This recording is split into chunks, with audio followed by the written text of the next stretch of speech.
Olá, meus caros alunos, tudo bem com vocês? Na aula de hoje nós vamos dar sequência aí à civilização grega, que nós iniciamos aí na aula passada, falando, do período pré-homérico, onde que nós tivemos o desenvolvimento da civilização micênica, que é a origem, da civilização grega, tá?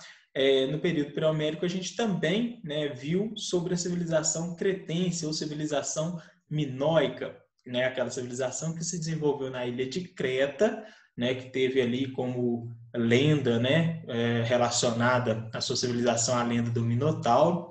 E os micênicos, eles, por terem tido muito contato com os cretenses, devido à influência de Creta sobre aquela região ali, eles vão absorver muito da sua cultura, da sua organização, vão aprender muito com eles, inclusive adaptam, a sua escrita. Os cretenses desenvolveram a escrita linear A e os micênicos, vão desenvolver a escrita linear B. Então tem essa relação muito grande entre a cultura cretense com a cultura micênica. É nesse período também, do período pré-homérico, que ocorre a famosa Guerra de Troia, como a gente viu na aula passada. E no finalzinho desse período, nós temos a chegada dos dórios. Com a chegada dos dórios, um povo ali bem guerreiro, bem violento, eles destroem aquela organização iniciada pelos micênicos, constituída pelos micênicos em torno de palácios, a vida urbana dos micênicos. E ocorre a primeira diáspora grega, onde que os micênicos vão ocupar diversas regiões ali do mar Mediterrâneo, algumas ilhas, inclusive parte da Ásia continental. E vai dar início, então, ao período pré-homérico, que é o período que nós vamos ver na aula de hoje, juntamente com o período arcaico. O período clássico e o período helenístico ainda vai ficar para uma próxima aula. Então, o período homérico ele inicia com a devastação aí, dos dórios das cidades micênicas, tá? E ocorre um processo de ruralização, então, onde que essas pessoas fogem das cidades e vão se organizar em comunidades agrárias denominadas de genos. Tá? Nos genos, os membros dos genos, eles têm um laço familiar que torna eles assim, bem unidos. Tá? Então, todos eles são ligados por um laço de parentesco. E quem controlava os genos, quem tinha uma liderança ali nos genos, era o pater familias, ou seja, o pai de família, que geralmente era o homem mais velho ali da família, ele que governava os genos. Dentro dos genos, nós temos uma outra instituição familiar que cuida da parte agrícola, da parte pastoril, que é denominada de oikos, tá? Então, o oikos é essa instituição familiar que cuida da parte agrícola. E do oikos vai surgir o termo economia, exatamente pela relação que ele tem com essa questão agrícola, tá? Que geralmente é a base de todo Estado. Tá? Com o passar do tempo, esses genos eles vão crescendo, a população vai aumentando, vai faltando terras, tá? As terras nos genos eram coletivas, ou seja, de uso e fruto ali de todos os membros da comunidade, mas com o tempo vai faltando essas terras, as terras na Grécia já eram escassas, as terras férteis, e esses genos começam a se reunir e formando as chamadas frátias, tá?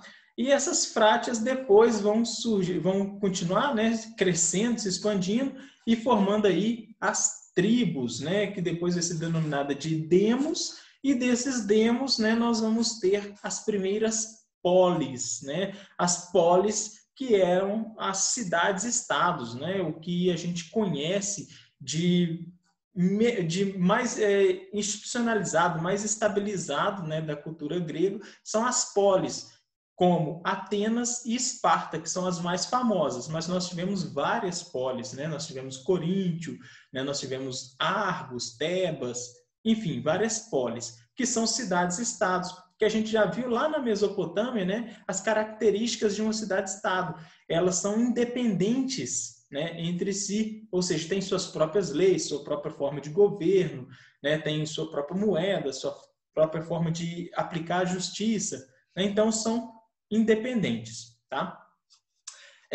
Nesse processo, né, de expansão aqui dos genos, os paterfamílias eles vão perdendo, né, o seu poder, tá? E esse poder vai passar, né, para as mãos, né, do basileu. O basileu que é considerado aí um rei, né? Então ele vai ser o rei dessa tribo, tá? Que vai estar, que vai surgir da junção aí desses genos, né, dessas frátias, tá? E as terras, né, como estavam escassas, elas deixam de ser comunitárias, né, pertencer a todos, e as melhores terras vão ficar nas mãos dos chamados eupátridas, né, os bem-nascidos, né, então aquelas pessoas parentes ali do basileu, né, mais próximas do basileu, vão acumular, né, esse poder, esse prestígio de ter as melhores terras. E daí começa uma forma de governo denominada de aristocracia, né, que é o governo dos melhores. Então, aristocrata é considerado o melhor, né, uma pessoa que é melhor do que as outras, né, dentro daquela sociedade, tá? Por ter mais posses, por ter um nascimento, né, de uma família melhor, próxima ali do rei, enfim, né, são pessoas mais influentes. Então, os aristocratas é que vão, né, governar essas novas tribos, né, essas cidades, né, que vão estar surgindo neste momento, tá? Então, aqui alguns conceitos, né, para a gente, né, ver direitinho a sua ordem. Então, paterfamílias é o homem mais velho que vai, né, liderar os genos. Os zoicos são unidades familiares que se dedicavam às atividades agrícolas e pastoris dentro, né, dos genos. Os basileus vão ser os chefes militares que vão governar as tribos, né? Vão ser os reis dessas tribos, tá? Os eupátridas vão ser os bem-nascidos, né? Pessoas ali próximas a esse rei, né? Pessoas ali com um poder dentro, né, dessas tribos, tá? E aristocratas são os melhores, né? Então, um eupátrida, ele é um aristocrata, tá? Ele se considera melhor do que as outras pessoas por ter mais posses, né? E vai dar origem aí ao termo aristocracia, que é o governo, né, dos melhores.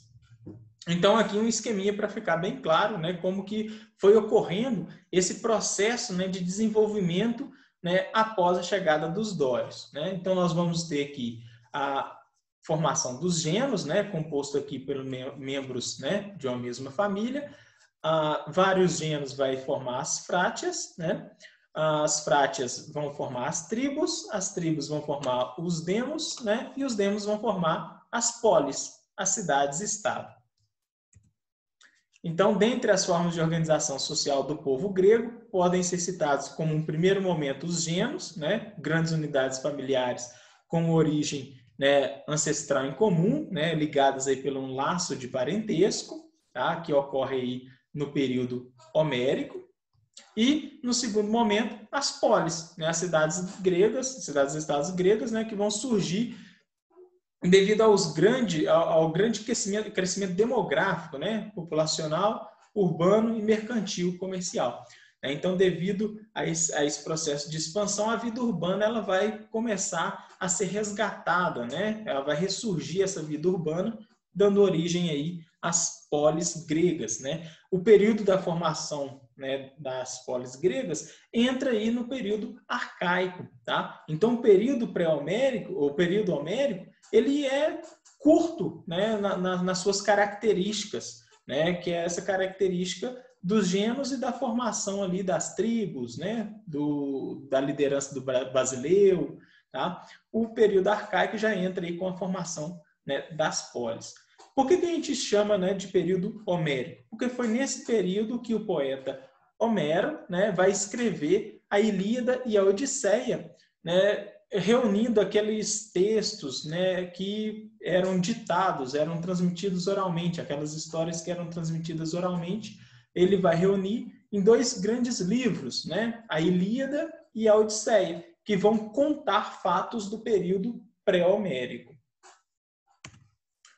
Bom, então no período arcaico, né, nós temos aí o desenvolvimento das polis, né, e a Grécia Antiga ela foi formada aí, né, por várias cidades-estados, né? Então, cada cidade tinha o seu próprio governo, e eram chamados de polis, mas todos estavam de acordo que faziam parte do mesmo grupo de pessoas e se chamavam helenos. Haviam várias cidades-estados gregas, como Esparta, Tebas, Corinto, Siracusa, Atenas, né, que era a principal delas, né? Atenas era o centro ali, né, comercial, filosófico, né, da Grécia. Então, era uma das maiores cidades-estado, uma das maiores polis. Agora, um termo aqui, ó, polis é cidade-estado, né, no singular, né? No plural, nós falamos polei, né, ou poleis. Então, além de Atenas e Esparta, né, nós temos outras estados-estados, né, que todas elas eram bem movimentadas, né? As cidades-estados ela tem essa característica, né, de estar com uma vida urbana, né, bem efervescente, né, bem movimentada, bem agitada. E Atenas, né, vai ser o berço da democracia. Está aqui uma das origens, né, de termos de algum legado, né, que a civilização grega deixou aí para a gente, né, o conceito de democracia, que é o conceito aí de participação, né, popular nas decisões políticas. Devido ao seu dinamismo comercial, Atenas atraía pessoas de diversos lugares. Um dos fatores que fez nessa área, né, pela primeira vez na história, surgir a democracia. Atenas ela era dividida, né, em 4 partes. Né? O seu porto, né, bem movimentado, as cidades-estados gregas, por estarem separadas por cadeias de montanhas, né, terem uma dificuldade de se comunicarem, né, por via terrestre, elas, né, se comunicavam pela via marítima, né? Então todas elas praticamente tinham ali portos, né, e navegavam pelo Mar Mediterrâneo, pelo Mar Egeu, né, fazendo comércio marítimo, né, e mantendo contato ali com diversos povos e entre elas próprias. Então, os portos são, né, fundamentais aí nessas cidades-estados, tá? Na maioria delas que faziam, que tinham, né, na sua costa o mar. Nós tínhamos a zona rural, né, que era importantíssima, né, porque era dali que vinha, né, a sustentação da sociedade, né, da produção econômica, né, produção agrícola.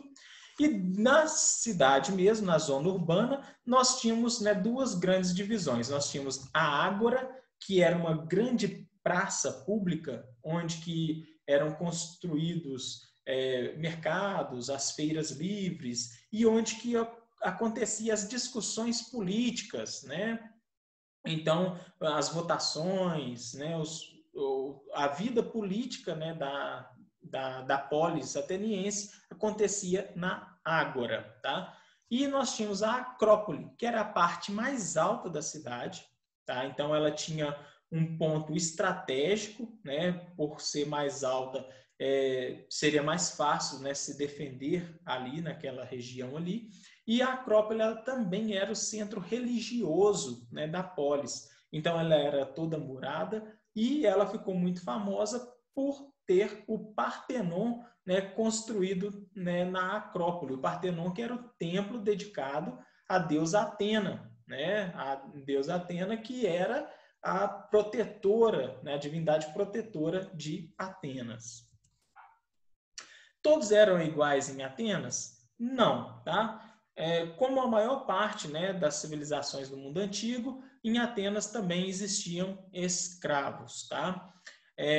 Além dos escravos, né, as mulheres, crianças e estrangeiros, né, chamados de metecos, não podiam participar das decisões da cidade. Né? Então, estavam excluídos da vida pública, né, da vida política. Então, só era considerado cidadão em Atenas os homens gregos maiores de 18 anos, livres né, e filhos, né, de pais e mães atenienses. Então, menos ali de 30%, né, da população, 20%, eram considerados cidadãos em Atenas. A grande maioria não era considerado cidadão. Bom, nós temos, né, um grande problema que Atenas inicialmente vai enfrentar, é que os pobres eles se tornavam escravos por não conseguirem pagar suas dívidas, tá? E isso vai gerar uma certa revolta, uma crise social em Atenas, tá? Eles vão perder suas propriedades e vão se tornar, né, vão ser vendidos como escravos por não conseguirem pagar suas dívidas. Então, esses conflitos sociais que vão surgir, né, entre os ricos e os pobres, vai dar origem aí aos legisladores. E nós temos dois principais, né, dois grandes nomes aqui de legisladores, né, em Atenas: o Dracon e o Solon. Né? Legisladores são aqueles que vão criar leis. Então, devido a esse conflito entre eupátridas, né, os bem-nascidos, e pobres, né, vai surgir o primeiro código de leis escrita em Atenas. Dracon, ele é o primeiro, né, a reconhecer o direito dos pobres, né, dos camponeses, de terem acesso a essas leis escritas. Mas as suas leis, as suas punições eram muito severas, né? Então isso não resolveu de tudo o problema ali, né, dos pobres. Eles continuavam sendo vendidos como escravos, né? Não acabou com a escravidão por dívidas. Aí vem o Solon, né? O Solon, ele acaba com essa escravidão por dívidas. Então, o que nós damos o início ali do conceito de democracia, né, de integrar todos os membros de Atenas na participação política, tá? E o Solon, né, ele também vai causar uma certa insatisfação nos eupátridas, exatamente por favorecer os mais pobres, tá? Então, após ele fazer essas mudanças, né, os problemas não foram resolvidos, os conflitos continuavam entre pobres e eupátridas, né? E aí vai surgir o tirano, a figura do tirano, né? Porque a população continuava a estar insatisfeita. Então, os tiranos é um grupo, né, é uma pessoa que assume o poder de uma forma ilegal, né, que ela não foi escolhida, né, pelos representantes. Então, ela toma o poder por meio da força. Tá? E o tirano mais conhecido é o Pisístrato, né, que vai exilar vários eupátridas, né, que não aceitavam as suas transformações, e ele vai ganhar muito apoio, né, popular. Após a morte de Pisístrato, né, esse período da tirania em Atenas dura aí cerca de 30 anos, nós vamos ter a figura de Clístenes. Né? Clístenes vai ampliar a noção de democracia iniciada lá com Solon. Tá? Então, ele vai ganhar muito apoio, né, popular. Então, seu governo ele foi marcado por reformas políticas, entre elas foi o fato de que os cidadãos participarem das decisões políticas da cidade. Né? Daí surge a ideia de democracia. Né? Então, ele vai ampliar o conceito de isonomia, né? Que é a igualdade de todos, né, perante a lei. Então, não importava se você era rico ou pobre, a lei seria aplicada, né, de forma igual para todos. Né? E todos poderiam participar dessas decisões políticas. Lembrando que todos, cidadãos, né? Aí voltamos lá no conceito de quem era considerado cidadão em Atenas. Então, a democracia vem do termo aqui, demo, né, que é povo, cracia, poder. Então, é um sistema, né, político aqui que garante o poder aos cidadãos, né, o poder de escolher os seus governantes e de votar as suas leis. Dentre as instituições políticas, né, em Atenas, nós temos essas daqui que são as principais. Né? Os cidadãos eles vão compor a eclésia, que é a Assembleia dos Cidadãos, né? A reunião dos cidadãos. Eles vão votar as leis que são elaboradas pela bule. Né? A bule ela é composta de 500 membros sorteados aqui da eclésia que vão preparar essas leis. tá? Que vai ser votada aqui na Eclésia. A Eclésia também vai decidir em questões relacionadas aí à paz, à guerra, né? Se vai entrar em guerra com uma cidade-estado ou não, né? Enfim, é aqui na Eclésia, a participação de todos os cidadãos. A Eclésia, ela também vai eleger 10 estrategos, né? Que vão ser os chefes ali militares, né? Os chefes, como se fosse um poder executivo, né? Que vai executar as leis votadas pela Eclésia e elaboradas pela Bule. E nós vamos ter também a Eleia, né? Que vai ser o poder judiciário, né? Digamos assim, vai julgar os crimes e que também é sorteados aqui da Eclésia, né? Composto aí de 6.000 membros. A democracia em Atenas, né, ela é uma democracia direta, tá? Então, olha só, o modelo clássico grego, os cidadãos participam das decisões governamentais. Então, é a própria pessoa que vai na praça pública, na ágora, e vai dar o seu voto, né? Vai vai colocar em prática ali suas palavras, seu pensamento, né? O que ela acha das coisas, tá? Então, é a própria pessoa. Nós temos a democracia indireta, que é a que ocorre aqui no Brasil, né? Hoje em dia, em grande parte, né, dos países democráticos, né, da atualidade, tá? Que é a democracia representativa. Os cidadãos vão escolher os representantes, né, do povo ali, que vão votar essas leis. Então, quando a gente tem uma lei, né, a ser votada, a ser discutida aqui no Brasil, não somos nós, cidadãos, não é eu, Rivelino, que vou votar nessa lei, né? Quem vai votar vai ser um político, vai ser um deputado federal, um deputado estadual, um vereador, um senador, né? Vai ser os políticos.